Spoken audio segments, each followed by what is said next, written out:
7 and left 2 out. We did actually shoot one more during the closing concert, and I felt this is enough. We're getting tired of this, stop. But by and large, if it were a musical sequence, there would be 3 cameras. With the final concert in Hard Day's Night, there were 6. And what was fascinating is that I didn't know 6 camera operators, and I had to call on friends and say, who do you know that's good? Because we need 6 to come in and shoot. And they got a pretty free brief. I can tell them the sort of things I'm looking for, but I can't run between 6 cameras.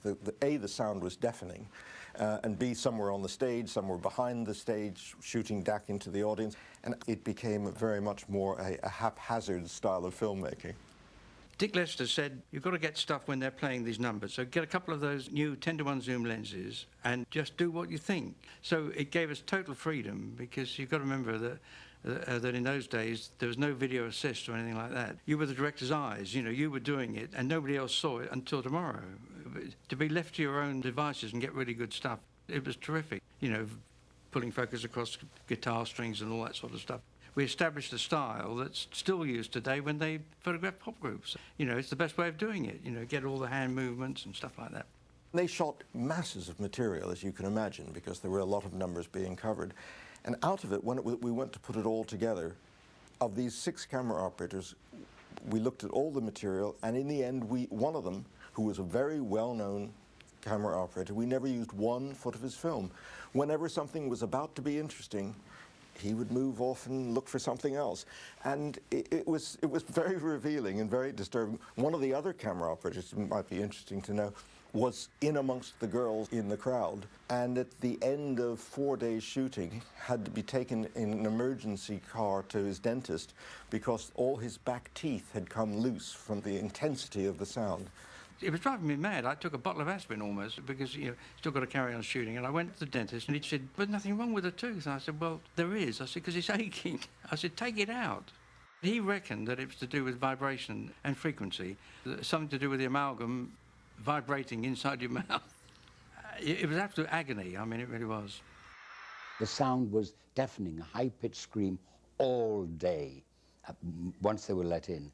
And we did a rehearsal. They said, right, camera rehearsal, set up, and Dick had about 5 cameras going, one coming up here like that handheld. And I turned to continue with the scene, and I hit the cymbals on the drums.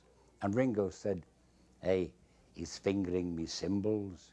And John immediately said, wonderful line, oh, then he must be a director, because they're famous cymbal fingerers. I suppose that we weren't a completely 100% organised film. It wasn't a detailed script that I was used to. It was a suggestion script, and Dick gave me the impression that we've got to do something with it, but what, he wasn't always sure of.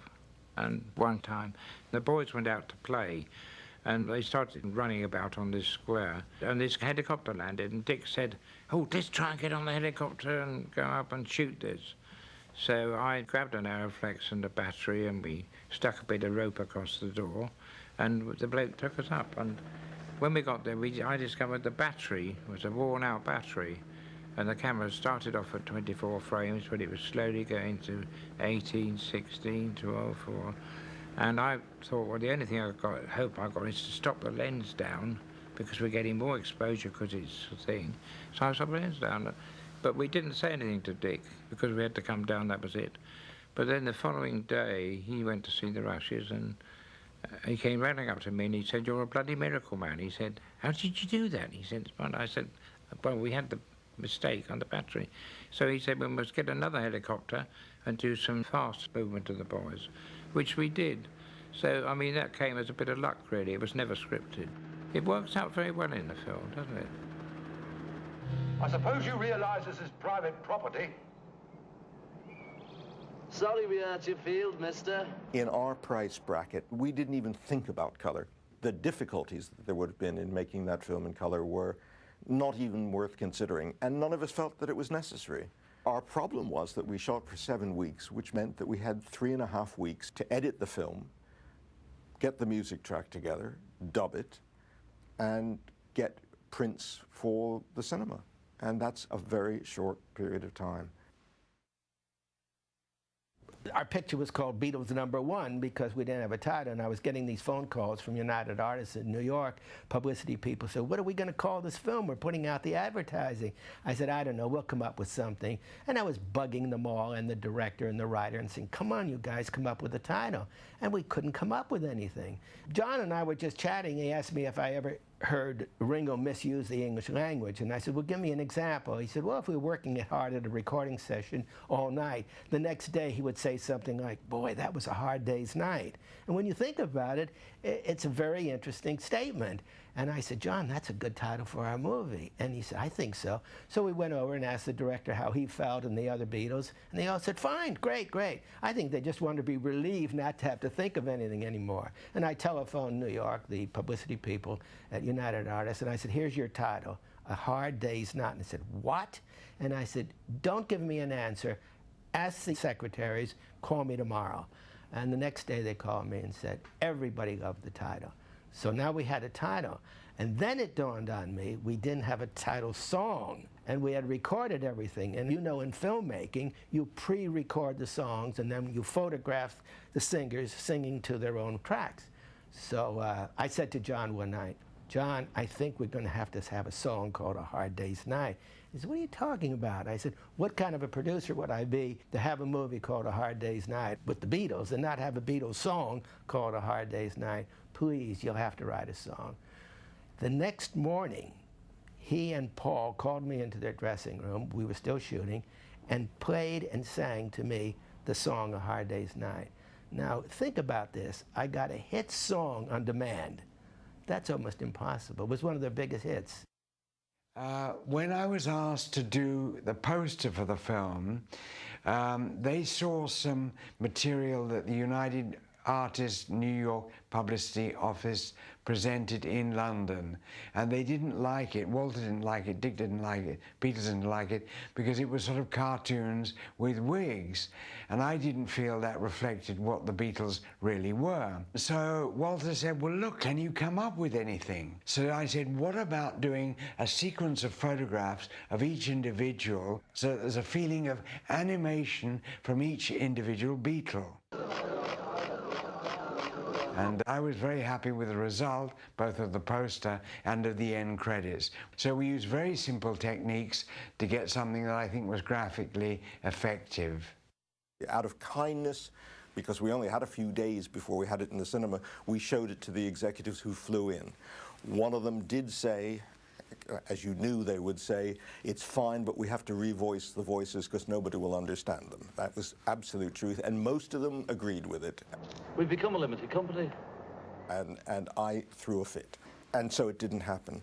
Whenever you make a film and you show it to strangers for the first time, you are apprehensive. And it was silent, and it was a smaller cinema in London. And I was sitting next to a person who I didn't know, and the first reel goes on, and they're on the train, and I hear, and on my right is my editor, and I think, yeah, John, I think it is going on a bit too long there. You know, I think maybe we can cut a bit out of there, because you know. And the next reel goes on, and something happens, and she goes, maybe we could cut a verse out of that song and reduce it, because, you know. Well, it went on for 9 reels. At the end of it, the lights went up, and this woman turned to me and said, oh, Mr. Lester, that movie of yours. That was her high praise. So I said to John, well, you know, throw that away, guys. Forget about it. I can very clearly remember the first time the film was screened in the United States. The top management of United Artists, Krim Benjamin and the 2 pickers, were in Los Angeles. There was a dinner being given at the home of Harold Mirisch. And Harold Mirisch was a producer of repute. And he had invited the power core of United Artists Hollywood established group. Billy Wilder and John Sturgis and Blake Edwards and who else. And I told Arthur Krim, the print of Hard Day's Night is here. And Harold Mirisch was in the room. So Harold said, well, why don't you screen it at my house after dinner? I said, Harold, we're not going to screen this picture the first time in America after dinner with Billy Wilder. And yes, it'll be great. Don't worry about it. You know, these guys know their movies. Bottom line is, we have the dinner, couches are turned around, and the Trillo or the Picasso goes up into the ceiling, and we screen Hard Day's Night. It was not a long movie. I don't remember exactly how long, but it was not a long movie. And this very exotic movie is on the screen. And it ends, and there's utter silence. Nobody knows what to say because they've never seen a movie like this.